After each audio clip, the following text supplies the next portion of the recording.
Tumpigie makofi mengi sana mwenyekiti upande wa Zanzibar.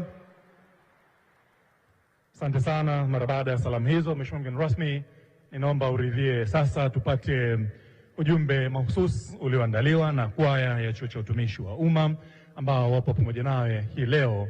Karibuni sana kwa burudani ambayo imebeba ujumbe mahususi kwa leo kwenye zoezi hili la ufunguzi wa kongamano la 4 la madereva wa serikali hapa nchini mwetu Tanzania.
Mheshimiwa mkuu wa mkoa anasema anaenda kujumuika nao. Kaimu katibu mkuu pia. Asante sana kushughulikia usalama wa raia. Ushawahi kumwona dereva mdada na kuletea Janeti na kuletea na Jaki? Huyu hapa Biba Mwimbili Recho ofisi ya Rais kuna Oliva zinapikwa gia mapisha mwendo na Iva. Tuboreshewe maslahi ombi letu kwa serikali na malipo sichelewe tunapokuwa safari. Ujumbe kwa stafu ambao wanajisahau, si ni staff kama wao, so hatupendi dharau. Kiongozi tafadhali. Kiongozi wa kwaya, Mheshimiwa mgeni rasmi atakawashike mkono. Na nilivyokuwa ninaona Mheshimiwa mgeni rasmi ni kama wana hamu ya kuendelea kutumbuiza. Wana ujumbe mwingine mahususi. Ratiba ikikuruhusu Mheshimiwa mgeni rasmi nitawaalika tena baadaye.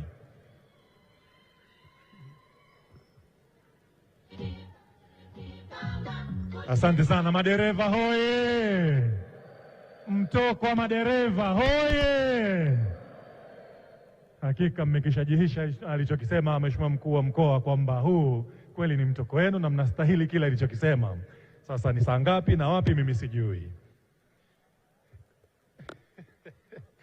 Mheshimiwa mgeni rasmi, Mheshimiwa mkuu wa mkoa ameniuma sikio. Anasema ametaja eneo pale Kisasa pale. Kuna eneo amelitaja pale kama unaenda Kisasa. Sasa Mheshimiwa mgeni rasmi, mara baada ya ujumbe huo mahususi kutoka kwa kwaya ya Chuo cha Utumishi wa Umma, ninaomba uridhie sasa